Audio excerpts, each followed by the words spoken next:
welcome to this week's solo episode of the podcast. I am not prepared for this solo episode, so we are just 100% gonna wing it. I am recording two back-to-back solo episodes because I'm going out of town for a couple of weeks.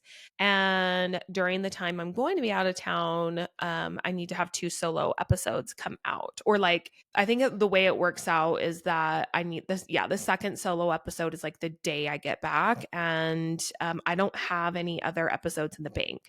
So if you're new kind of to the podcasting world, if you're not familiar, what a lot of people do is they will batch their episodes and they will be like anywhere from like a month to several months out. So for example, they'll like record an episode with a guest and then that episode won't release for 3 months.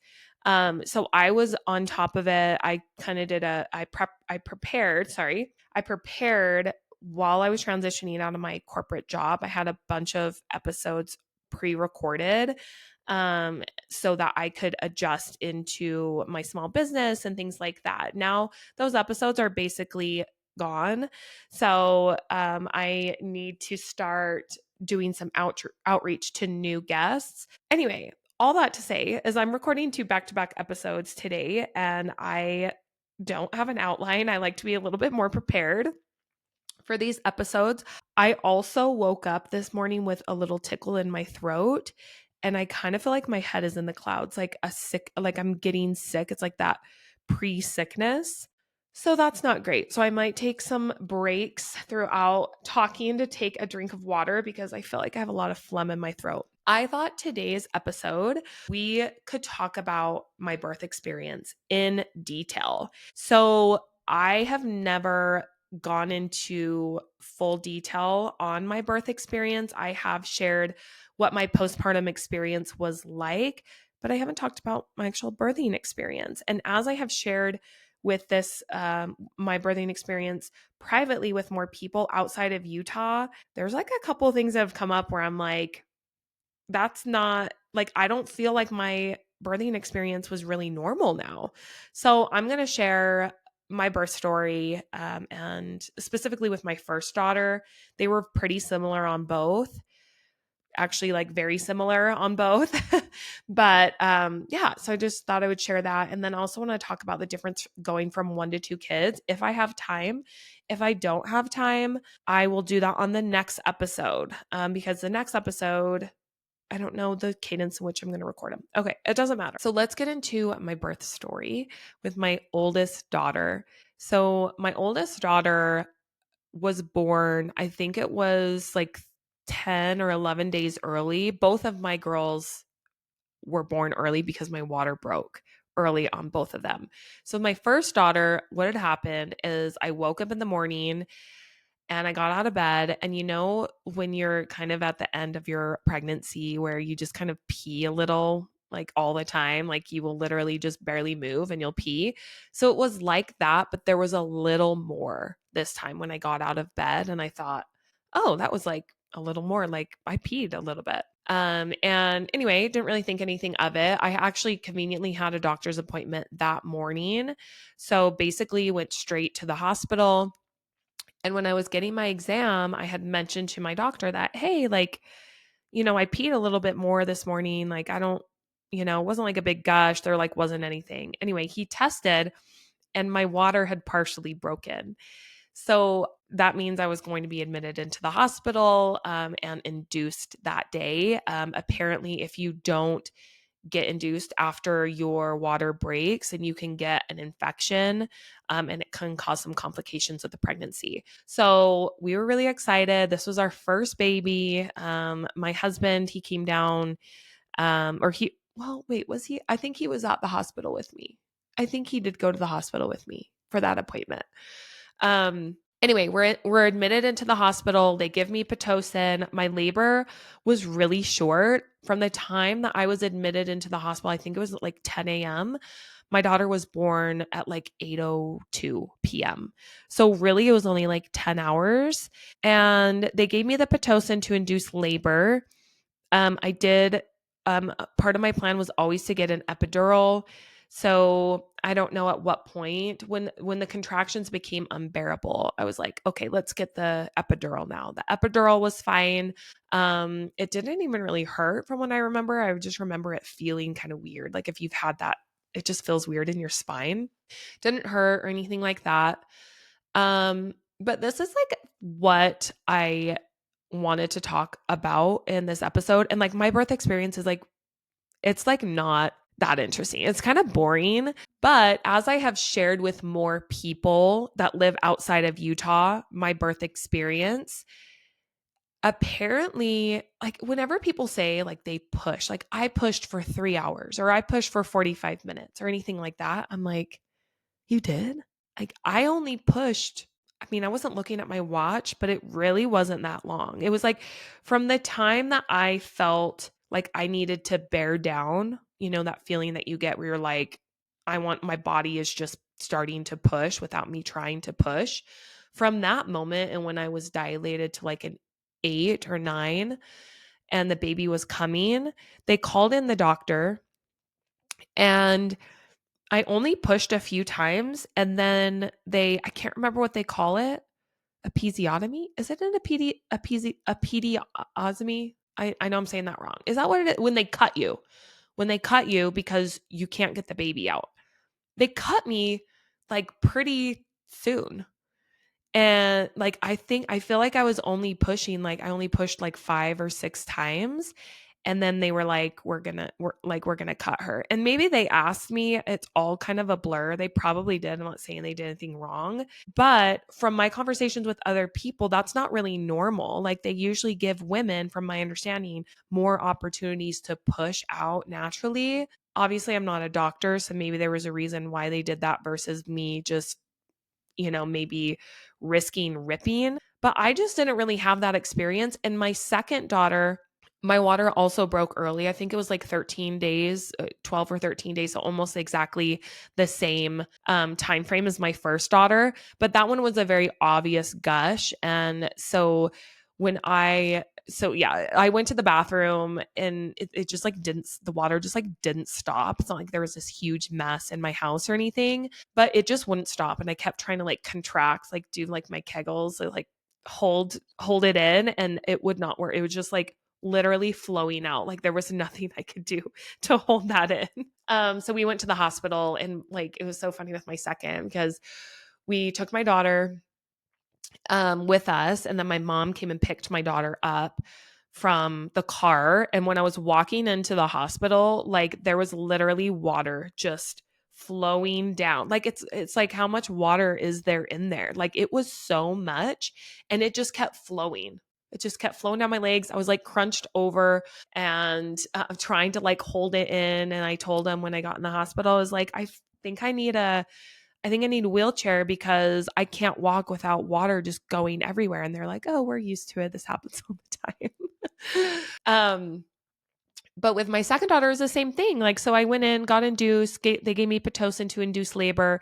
Same thing, epidural. My epidural was a little bit more rough the second time around. For some reason, it may have just been, it was the same OB, but it wasn't the same doctor who administers the epidural. So I don't know. Anyway, it was all fine. But the same thing happened when it was like time to bear down. They cut me after only like a few pushes. And it kind of made me feel like a failure because you do always hear like these women like, oh, I had to push for 45 minutes or an hour or whatever it is. And I'm like, I must have been so bad at pushing that they were like, there is no way this baby is going to come out without us cutting her. It was either that or are they just like trying to get like in and out? Like, is the doctor just trying to come in and out? And that would also make sense. I'm not saying it's right, but you know, doctors are busy. And my first daughter was born at 8 p.m. and my second one was born right after midnight. So he was on call for that. The other thing, so I do kind of feel robbed from my birthing experience because mine was so boring. I don't know. Like, let me know if you guys, if that's like totally normal or not. I'll probably, maybe when I release this episode, I'll do a poll on Instagram to find out what other people are saying. Maybe it's just like a Utah thing, because there are some other people in Utah where I've asked them, like, hey, was this your experience? And there's like one main hospital here in Utah that like they have, I don't know the percentage, but it's probably like 70% of the hospitals are run by this hospital company. I don't know if that's what you would call it, hospital chain. That doesn't sound right either. But anyway, I feel like it might be a Utah thing, like a Utah hospital thing, but maybe not. I don't know. Anyway, I kind of feel robbed from it because it was very boring. The second thing I wanted to talk about with like a birthing experience. So I had a daughter during COVID in 2020. So my youngest was born July of 2020. And so let me just tell you, having a baby and being pregnant during the pandemic it was good and bad. It was really hard because no one came to my baby shower, first of all. Like I had a baby shower and I remember sending out invites, and I was one of those people that was like, hey, we'll just take precautions. It will be really small. We'll wear masks. And I live in Utah, which is a very conservative, Republican red state. And so a lot of people in Utah were very opposed to masks, and it was like at the time where people were starting to get pissed about things that were going on with COVID, like all the conspiracies and stuff. Um, but a lot of the friends that I have and like coworkers and stuff, they're very much not that way. They're very more liberal, I would say. So like no one came to my baby shower, which was fine. People sent gifts and it was fine, but like that really sucked. And I just feel like I didn't get to have the same experience with my second that I did with my first. And I'm so grateful I was able to have a good experience with my first, a normal experience, normal baby shower, all of those things. But so there was that. And then being pregnant during the pandemic and going to all of our appointments on my own was also really hard. Cody did come to our anatomy scan at the 20-week, but that was the only one that he was allowed to come to. And we had to wear masks. And, think leading up to my due date, we had to get a COVID test. And like, what did that mean? And so towards the end of my pregnancy, I was very strict on going out and using hand sanitizer and masks because I was really nervous I would get COVID. And during that time, it was like you didn't really know like what would happen. Like if I got COVID and my baby had COVID, what would happen to my baby? Like no one really knew. They were like, "Oh, we'll just see, like she might have to go and be in the hospital longer, or you might have to wear a mask while you're breastfeeding her, and like you might have to quarantine." And there was just so much unknown, so that was really stressful.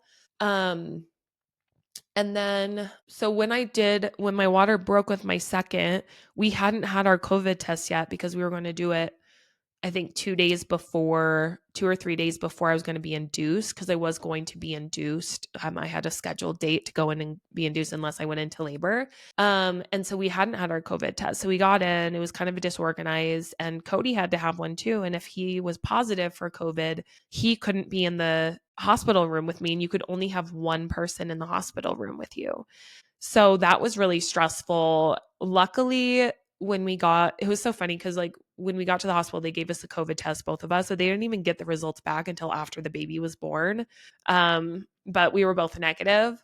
I had to labor with a mask on, and it was so hard. I was trying to be respectful of the hospital and my doctors and the staff, but it was really shitty. So when they would leave the room, I would just like take my mask off and just like breathe a little bit.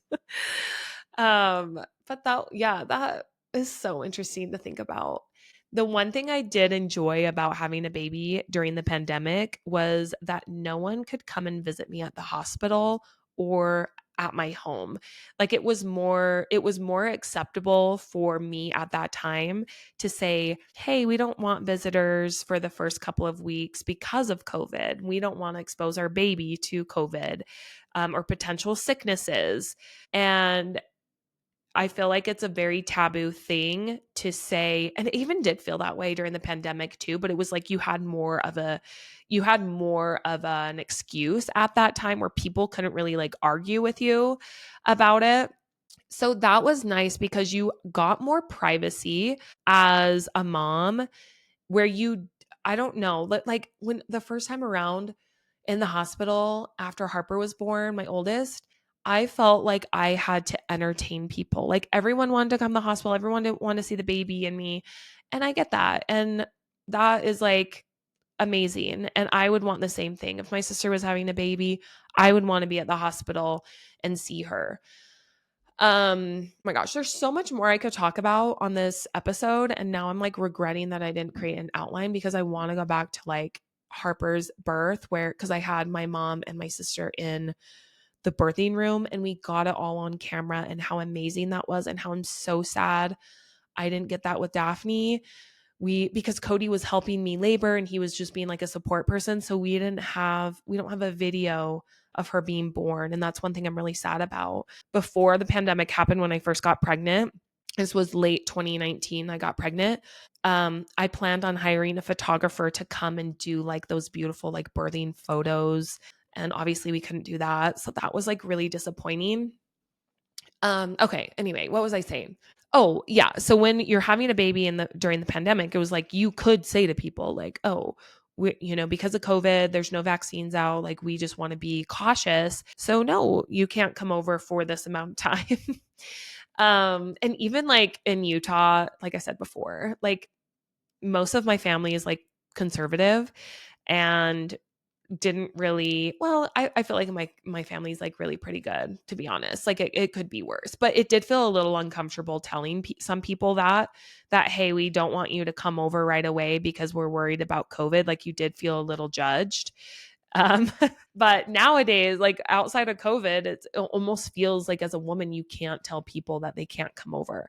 But as I know everyone's different, but like as a woman, like you don't really want anyone coming over to your house because you don't want to have to feel like you're entertaining anyone. You don't want to feel like, oh, your baby can't sleep during this time, because if your baby's asleep, then I don't know, it's just like this pressure, and I personally would not rather not have that pressure of having people come over. And like if I want to sleep, I want to sleep, not be like, oh, so and so's coming over in an hour, I have to stay up, or I got to take a shower and like clean myself up because I'm disgusting. You really only want, for me, I just wanted my husband there, my daughter there, and my mom there. My mom, bless her heart. Oh my God, you guys, my mom is the best. She is like the Mary Poppins of motherhood. She makes motherhood look so easy, and she is the best Mimi. That's what we call her, Mimi, for like the grandkids. She's the best. So oh my God, this episode's gonna be so long. I'm already 20 minutes in and I have so much to say. Okay, but about my mom. So, okay, let's back up. I want to go back to, I know I'm all over the place. We're just going with it. This is how my brain works when I don't have structure and I don't have an outline. This is just like a chat. This is if you were at a coffee shop with me right now and we were just chatting like friends, just know this is how the conversation would feel. It would be very, like, obviously I'd be talking with someone, so we'd be like going back and forth, but like my brain is all over the place. And anyway, that's what I want this podcast to be. Just a chat with friends. Okay. Going back to my birth story. So I already talked about my birth story. Let's talk about what my experience was transitioning into motherhood. So I have talked briefly about this on previous episodes with guests where I feel like I've shared a little bit about my experience in postpartum, but I want to talk more in depth about it and go into more detail about what it was really like. So before I had a baby, I never had a motherly instinct. I wasn't a natural around kids, to be honest. I felt very uncomfortable around other people's kids because I didn't really know how to interact with them. I felt like I don't know what to, like, what do I say to you? Do I like baby talk to you? Like I just didn't feel natural. And I know that sounds silly, but like I just felt awkward around other people's kids. Or if they would start crying. There was one situation, where my brother and sister, I was watching their baby for them while they like went and did something. And I was like, yeah, I can handle it. It was like her baby and then her two older kids who were like 3 and 6, I think at the time. And Cody was there with me. We didn't have any kids at this point. So they go and do their thing. They're only gonna be gone like an hour. And she's sleeping, their little baby is sleeping in the her stroller. She wakes up, she starts crying. I get her out of the stroller. I'm trying to console her. I'm trying to rock her. And she probably is just like picking up on my energy because I'm not confident. I don't know what I'm doing. I'm like, damn it, she woke up. Like, and I feel like as a woman, I should know how to care for a baby. And I don't. I grew up with 5 siblings, but I am number 5 of 6. So I didn't grow up with a baby, like a little baby or my little sister's like 18 months younger than me. So like we were basically the same age. So I didn't have any experience with that. I didn't babysit too much growing up. And where was I going with that? Oh, so she starts crying and I just cannot get her to stop crying. And then I start panicking. Cody was there. Cody has always been a natural with kids. He's great around his nieces and nephews. Like he is truly a natural. So he grabs her. I remember literally having a panic attack, you guys. And I was like, I don't know. I think her diaper needs to be changed, but I had never changed a diaper in my entire life. And so I was like, here, take her. Like I was having a literal panic attack. I gave her to him and I think he went and changed her diaper or I can't remember what he did, but he basically immediately got her to stop crying. And so that really like affected me. And I felt like for the longest time, like I can't be a mom because I don't have a motherly instinct. And everyone always told me it's going to be different when you have your own kids. Like you're going to know exactly what to do. So after a little while I came around, I was like, okay, like I do want to have kids. For a long time, I didn't think I wanted to have kids because of that. And so fast forward to when I actually have my own baby, I never got that natural motherly instinct. I didn't immediately know what to do like everyone told me. It was different with my daughter where I knew when she was born that I immediately loved her, but I didn't feel like this overwhelming connection that a lot of women explain that they have. Um and so that was, different. And gosh, when I was in the hospital, I remember being like, oh, okay, I went through labor. Like I had her, they talk a lot about before you have a baby, like this is a labor experience and this is how you have a baby. And here are the ways to prepare and, what to expect while you're expecting book. And here's all the things. But no one really explains to you what happens after you have your baby. No one really talks about that. And it's like, what do I do now? Do I put her on a schedule? Do I not have a schedule? Like, what about naps? How often do I feed her? And they did give me some general direction at the hospital about like how often I need to feed her. And it just felt like a lot. They gave me a piece of paper and a pen and they were like, write down how many minutes she is breastfeeding on each side. And that felt like a lot because she would just cry all the time. And I thought, oh God, she's hungry all the time. So I would just be constantly trying to breastfeed her. And we all know if you have breastfed before, it's not natural.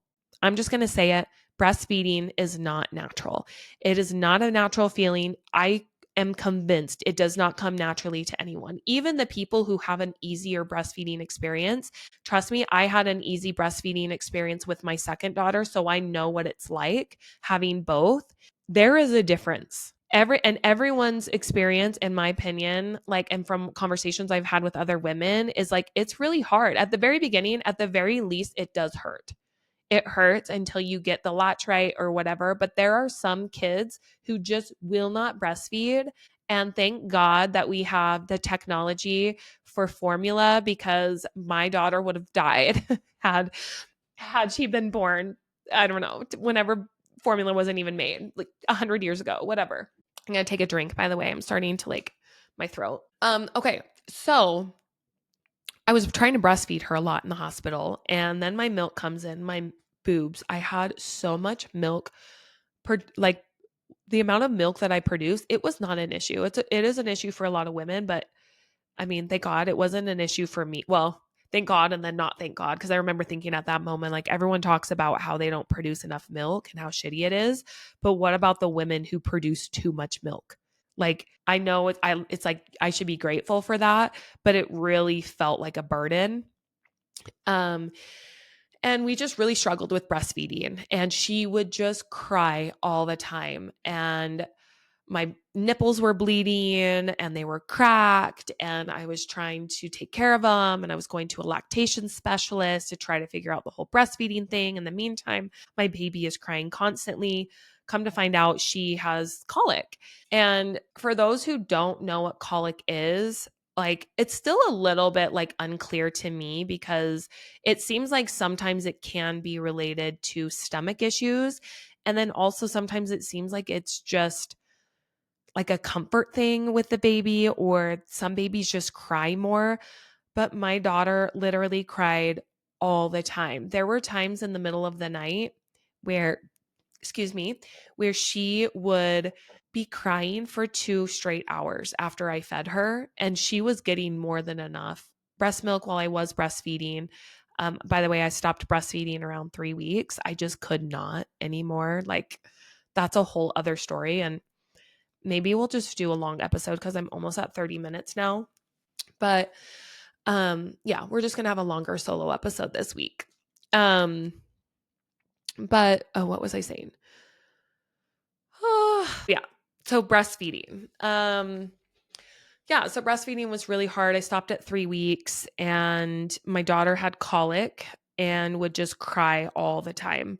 She would cry for hours in the middle of the night. And I know that's not normal, because with my second daughter, she would not do that. She would wake up and cry for a minute while I changed her diaper, because she needed her diaper changer. She needed to drink some milk. And then she would literally just go right back to sleep. No cry. Like it was total night and day difference between my first and my second. So it's not normal if your baby's crying like that. Well, it's normal in the sense of like a lot of people have colicky babies, but it's not like, oh, this is how every newborn is. It's just not. Colic is like a special kind of hell, because there's literally almost nothing that you can do to get them to stop crying. We tried everything. We tried all the gas drops and the colic drops, and we tried different formulas. We tried sitting her up and holding her up for 30 minutes after she ate to make sure that she didn't have any reflux coming up or like heartburn or whatever. She freaking was swaddled. She was swaddled for like the first 4 months of her life 24/7. Like she never wore any of her cute little baby clothes. I just kept her in a diaper, a t-shirt, and then a really tightly bound swaddle. She was swaddled all the time. And I remember there came a point where I was like, I hope this doesn't like physically delay her arms, because her arms are down in swaddle. You can see me on YouTube. I'm just like putting my arms down. Like, so yeah. So we would swaddle her. We put her in the swing. I would rock her, like all the things, and nothing worked. And it really affects your mental health. So I really struggled with postpartum anxiety. I never struggled with anxiety before, or any mental health issue before I had babies. And I really struggled with anxiety to the point where I was having panic attacks. I couldn't go out in public. When I would go out in public with her and she would start crying, like it would give me so much anxiety and so much panic that I would not even like it's like inexplainable. Like you can't really explain what it feels like to have a panic attack, but I had never experienced that before. So it was really hard on my mental health. I already felt like I wasn't a natural at being a mom before I even had a baby. And then when I can't even console my own daughter and get her to stop crying, and then I couldn't breastfeed, all of those things just made me feel like a failure as a mom, and that would affect anyone's mental health, plus being sleep deprived. And Cody, at the time, he was a student, and so he couldn't really be there full time. There's no parental leave when you're a student, and we had her the end of October, so he was in the middle of semester. So it was basically all on me. And at the time we did live with my mom. So we lived with my mom for about 5 years in her basement while Cody went to school, got his degree. And so thankful for that. And like I was saying before, oh, this like is coming full circle now. So this all came up because I was talking about my mom and just what an angel she is, because at that time she was working full time, but she said on one of my days off, I can stay up all night with Harper so you guys can at least get one full night of sleep. And we were feeding her formula at the time, so it worked out. And honestly, like that was a huge blessing. And then with my second daughter, I didn't need my mom to be with her overnight because nursing was very natural and came very easier to me. It was hard, like the first week, I would say. And there was some pain and a little bit of bleeding, but it was nothing like the first. So I nursed her exclusively. So I didn't need my mom at night. We were also living in our home. We had bought a house right before she was born. Let's see. But my mom did come over once a week and she would do all of my laundry. She would clean my house. She would make me dinner. She did that once a week on her day off. And that was such a blessing because it was just one less thing to worry about. The fact that I didn't even have to worry about doing laundry or cleaning my house. And it was just amazing. My mom is the best. She really is. Um, okay, I want to go back to colic really quick. So I already talked about we didn't know what was causing it. We all the things that we tried, the nonstop crying, like literally nonstop. It was crazy. And oh, the other thing that really like was frustrating when I had a colic baby was I remember talking to our pediatrician about it and I just felt really dismissed. Like the pediatrician made it seem like colic was a made up thing that didn't exist and that all babies cried and it was normal. And as a first time mom who had never had that experience, I had never heard of anyone even talking about colic before. I just felt really discouraged and it just kind of reinforced that I was a bad mom because I was really struggling with it and everyone else made motherhood look so easy and seamless and beautiful. And I was sitting over here. I mean, I love my daughter, but like there were times where I was like, we are never having another baby again. We are one and done. I'm miserable. Like I'm not happy because, and it was really just because it's not her fault. Like she just cried all the time. And and my whole world was turned upside down when I had a baby. It was really hard. And the other thing that really affected my postpartum experience was social media. And I've talked about this before. And it's really the reason and purpose behind why I started posting online and why I started this podcast is because getting on social media in the middle of the night when I had a crying, colicky baby and I was up for hours at a time, sleep deprived with engorged boobs and bleeding profusely with a massive diaper on me, I would get on social media as you do. And I would scroll and I would see these perfect images of motherhood and these women with, these beautiful matching dresses with their kids and making their homemade purees and breastfeeding their babies and looking beautiful while doing it.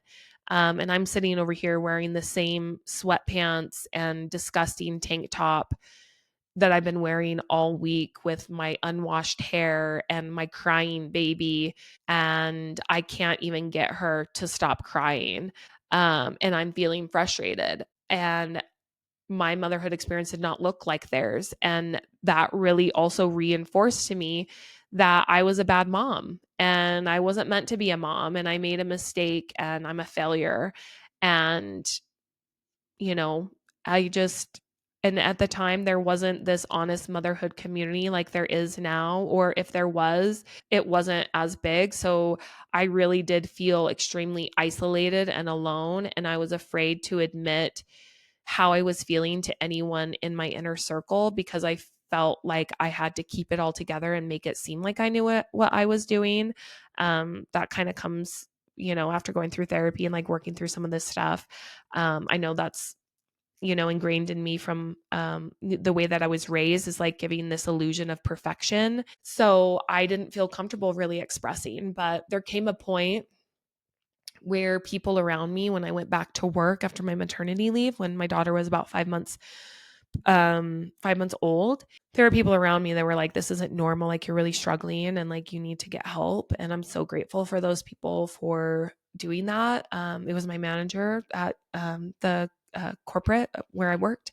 I worked at eBay, and she let me take time. They had an on-site therapist, and she allowed me to take an extended lunch and get the help that I needed at that time. But I think Cody probably could tell that there was something wrong. And, as a man, he probably didn't really know how to handle it. And then my mom, she saw me as well. And I'd be curious to know, asking her now, like what she thought about the whole thing. But yeah, it was hard. Like, my transition into motherhood was really rocky. And that kind of goes into, I kind of already explained it, but that goes into like the second topic that I wanted to talk about, which was transition, like which is easier, transitioning from 0 to 1 or going from 1 to 2.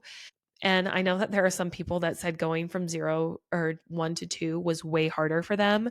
But for me, going from no kids to having one was very traumatic because when you have a baby, 1 second, your whole life is about you. And you get to do whatever you want for the most part, whenever you want. You can sleep in on the weekends. You can go to the gym if you want to. You can read a book in the afternoon. You can literally do whatever you want. And then the next second, literally 1 second later, that baby is tied to you 24/7. You are the one who's feeding them. You are rocking them. You are putting them to sleep. You have to do everything for them. So your independence is completely stripped away from one moment to the next. And I would be curious for women who traditionally had like an easier baby, a baby who didn't have colic, a baby who breastfed pretty easily. I'm curious for those women, like what their experience was like going from 0 to 1. Like, was it still as much of a roller coaster, and was it still as hard of a transition as it was for me?